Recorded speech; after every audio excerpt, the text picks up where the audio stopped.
ప్రేక్షకులకు నమస్కారం అండి. ఎముకల నొప్పులు, వాత వ్యాధులు, అందులోనే మోకాళ్ళ నొప్పులు కూడా.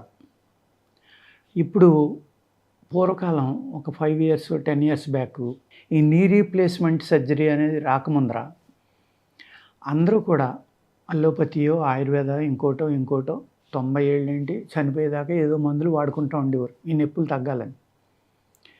ఇప్పుడు 50 ఏళ్ళోళ్ళు ట్రాన్స్ప్లాంటేషన్ అంటున్నారు, 70 ఏళ్ళు అంటున్నారు, 90 ఏళ్ళు అంటున్నారు. అంత 90 వస్తే ట్రాన్స్ప్లాంటేషన్ అంత బాగా పనిచేయదులేండి. హెల్త్ కండిషన్ బాగుండి ఆ మనిషి ఆరోగ్యంగా ఉండి బాగుంటే బలంగా తప్పనిసరిగా పనిచేస్తాయి, లేకపోతే కష్టం అన్నమాట. ఈ ట్రాన్స్ప్లాంటేషన్ అనేది వచ్చాక ఈజీగా మార్చేసుకుంటే నొప్పి తగ్గిపోతుంది కదా అని అనుకుంటున్నారు. సపోజ్ మీకు ఆస్టియోపోరోసిస్ ఉంది, లేకపోతే రొమటాయిడ్ ఆర్థరైటిస్ ఉంది. ఈ రెండు కూడా ఆటో ఇమ్యూన్ ప్రాబ్లమ్స్ అండి. వీటి వల్ల మీకు పెయిన్స్ వచ్చినాయి అనుకోండి, ఈ ఆటో ఇమ్యూన్ అనేది మీ శరీరంలో ఉండిపోతుంది కాబట్టి ట్రాన్స్ప్లాంటేషన్ చేసుకున్నా కానీ ఆ మోకాళ్ళ నొప్పులు తగ్గినాయి అనుకోండి, ఇంకో చోట బయలుదేరచ్చు, ఇంకో చోట రావచ్చు. మోక చేతులు, భుజాలు, నడుము, చీలమండలు, వేళ్ళు ఇలాగ అన్నమాట. అందుకు అటువంటి ఆటో ఇమ్యూన్ ప్రాబ్లమ్స్ ఉన్నప్పుడు మేము ఆ మోడర్న్ వైద్యంలో అయితే మోడర్న్ మెడిసిన్లో ఆటో ఇమ్యూన్ అంటారు దాన్ని, మేమేమంటాం వాత వ్యాధులు అంటాం. ఈ వాత వ్యాధులు కొన్ని గ్రంథాల్లో 80, కొన్ని గ్రంథాల్లో 84 రాశారండి. ఒబిసిటీ కూడా వాత వ్యాధుల్లోకి వస్తుంది. అతిగా వాతం ఉన్న వాళ్ళకి ఏబి, ఓ పాజిటివ్ కన్నా ఆ 2 గ్రూపుల్లో బాగా ఎక్కువ ఉంటారండి.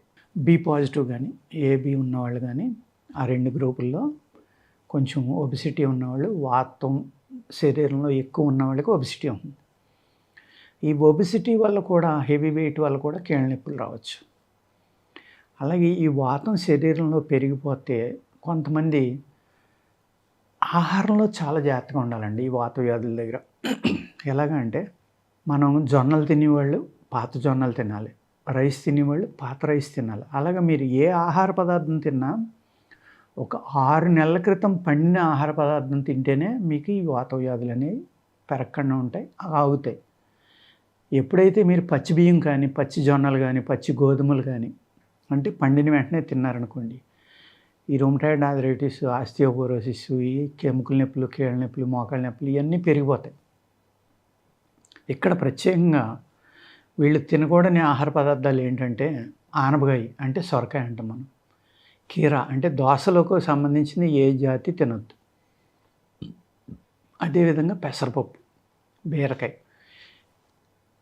ఈ 4 అవాయిడ్ చేస్తే మంచిదండి. ఆ 3 కూరల్లో వాటర్ ఎక్కువ ఉంటుందండి. వాటర్ ఎక్కువ ఉన్న కూరగాయ పదార్థాల్లో వాతం. పెసరపప్పు చలవ, అది అందరికీ తెలుసు. కానీ ఈ వాతం నొప్పులు ఉన్నవాళ్ళు కూడా ఈ పెసరలో మొలకలు ఎత్తించుకుని తినటం ఇలాంటివి చేస్తూ ఉంటారు. మొలకలని ఎప్పుడు కూడా వేపించకుండా కానీ ఉడకబెట్టకుండా కానీ ఎట్టి పరిస్థితుల్లో తినకూడదండి. చాలామందికి తెలిసి తెలియక ఎవరో చెప్తారు మొలకలు తింటే చాలా బలం, చాలా మంచిది, కీళ్ళ నొప్పులు తగ్గిపోతే, కాళ్ళ నొప్పులు తగ్గిపోతే, మంచి బలం వచ్చేస్తుంది. కానీ ఏ విత్తనం అయినా సరే ఈ భూమి మీద మొలవాలి అంటే దానికి ఒక టైప్ ఆఫ్ ఫంగస్ దాని మీద ఫామ్ అయిన తర్వాత ఆ ఫంగస్ యొక్క హెల్ప్ ద్వారానే ఆ మొక్క, ఆ విత్తనం జర్మినేట్ అవుతుంది, అంటే ఒక మొక్కగా బయటకు వస్తుంది. ఈ ఫంగస్ దాని మీద ఉండిపోవడం వల్ల ఈ ఫంగస్ అనేది మన పొట్టకు చాలా చెడు చేస్తుంది. అందుకు ఎట్టి పరిస్థితుల్లో ఈ మొలకలు తినేవాళ్ళు నేతిలో వేపించుకోవడం కానీ ఉడకబెట్టడం కానీ చేయకుండా తినొద్దు. అందులో ఎస్పెషల్లీ పెసలు తినటం వల్ల ఈ వాత వ్యాధులు ఉన్న వాళ్ళకి వాతం పెరిగిపోయి ఇబ్బంది పడతారు. ఈ వాత వ్యాధి రాకుండా ఉండాలంటే మీరు వేడి చేసి పదార్థం జాగ్రత్తగా తినాలి. అంటే అల్లం, మిరియాలు, అదేవిధంగా వెల్లుల్లి ఇలాంటివి కనుక ఆహారంలో జాగ్రత్తగా వాడుకుంటూ ఉంటే వచ్చాక కూడా తగ్గించడానికి అవకాశం ఇస్తాయి. రాకముందర కూడా రాకుండా చేయడానికి, ఒబిసిటీ పెరగకుండా ఉండటానికి, రక్తం శుద్ధి అవ్వడానికి ఇప్పుడు నేను చెప్పిన 3 కూడా చక్కగా పనిచేస్తాయి. పసుపు కూడా. అందుకనే మన పూర్వీకులు ఏం చేశారంటే ఈ రకాలన్నీ కూడా ఆహారంలో కలిపేశారు మనకి. అది ఒక్క భారతదేశంలోని భూమధ్యరేఖ అటు ఇటు ఈ భారతదేశం చుట్టుపక్కల ఉన్న దేశాల్లోనే ఈ సిస్టమ్ ఉంటుందండి, మిగిలిన వాళ్ళకి తెలియదు. ఆహారమే ఆరోగ్యం, ఆహారమే మందు. అందుకు ఆహారాన్ని స్టడీ చేసి కనుక మనం జాగ్రత్తగా తీసుకోగలిగితే ఈ మోకాళ్ళ నొప్పులు వీటి నుంచి బయటపడచ్చండి. ఈ పెయిన్స్ తగ్గించడానికి మహిషాక్షి గుగ్గిలం అని చాలా అద్భుతంగా పనిచేస్తుంది. గుగ్గిలంలో పుట్ట గుగ్గిలం, మహిషాక్షి గుగ్గిలం, తెల్ల గుగ్గిలం, రత్నపురి గుగ్గిలం, ఇలాగ అనేక రకాల గుగ్గిలాలు ఉంటాయి. అన్ని గుగ్గిలాలు ఒకటి కాదు. మీరు అవన్నీ వాడేశారంటే తెలిసి తెలియకుండా సైడ్ ఎఫెక్ట్లు వస్తాయి. ఈ మహిషాక్షి గుగ్గిలం అన్నదే చాలా అద్భుతంగా కీళ్ళ నొప్పుల మీద వాటి మీద పనిచేస్తుంది అనమాట. ఈ గుగ్గిలం యొక్క గుణం ఏంటంటే ఎక్కడైనా బ్లాకేజ్ ఉన్నా కూడా ఆ బ్లాకేజీల్ని క్లియర్ చేసి నరాల్లోకి ఫ్లో అనేది పెంచి అన్ని చోట్లకి బ్లడ్ ఫ్లో వెళ్ళేలాగా సహాయం చేస్తుంది. అదేవిధంగా రక్తంలో ఉన్న వాతాన్ని తీసేయటం, ఈ సరైన గుగ్గిలం కనుక సరైన పద్ధతిలో వాడితే 20 years వరకు మీ బాడీలో ఉండి పనిచేస్తూ ఉందనేది ఆయుర్వేద శాస్త్రంలో రాశారండి. 20 సంవత్సరాల వరకు.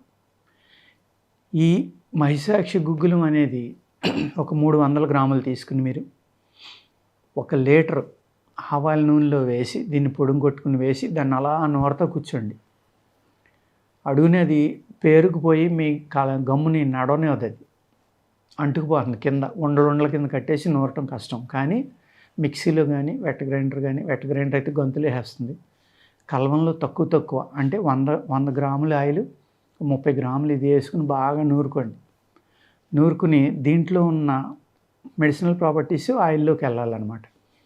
అలాగే 2-3 రోజులు ఖాళీగా ఉన్నప్పుడల్లా 4-5 సార్లు నూనె ఒక అరగంట గంట అలా నూరుకున్న తర్వాత వడపోసుకుని ఆ నూనె కనుక రాసుకుంటే మీకు కీళ్ళ నొప్పులు, కాళ్ళు నొప్పులు, మజిల్ పెయిన్స్, నరాల నొప్పులు చక్కగా తగ్గుతాయి అన్నమాట. ఈ విధంగా మీరు ఈ ఎముకలు బలం పెరగడం కోసం నల్లేరు పచ్చడి హయ్యెస్ట్ కాల్షియం ఉంది. అలాగే పుడకలక్క అంటారు, అది ఈ గుగ్గిలం, అలాగే అల్లం, వెల్లుల్లిపాయలు, ఇలాగ వేడి చేసి పదార్థాలు అన్నమాట. త్రికట్టుకాలు అంటాం. సొంటి, పిప్పలి, మిరియాలు, ఇటువంటి కషాయాలు తీసుకోవడం, ఇలా చేశారనుకోండి మోకాళ్ళ నొప్పులు చక్కగా తగ్గుతాయి. అలాగే ఇక్కడ మీ ఎముకలు కానీ మజిల్స్ కానీ శక్తి తగ్గకుండా ఉంటే ఈ నొప్పుల నుంచి తట్టుకునే శక్తి కానీ నొప్పులు గమ్మున రాకుండా ఉండటానికి కానీ బలం పెంచుకోవాలి. ఎప్పుడు కూడా మనిషి ఎముకల శక్తి మజిల్ స్ట్రెంగ్త్తో పెంచుకోవాలండి. అలా పెంచుకోవాలి అంటే మీరు అందరికీ తెలుసు, బాగా వాడుతున్నారు ఈ మధ్యన శిలాజిత్తు, శుద్ధి చేసిన శిలాజిత్తు, శుద్ధి చేసిన అశ్వగంధ, గొబ్బి గింజలు, దూలగొండి గింజలు, ఇవన్నీ కూడా సమంగా తీసుకుని మీరు జాగ్రత్తగా చూర్ణం చేసుకుని అన్నీ కలిపి చూర్ణం చేయండి. అందులో కాస్త పటిక బెల్లం కలుపుకోండి.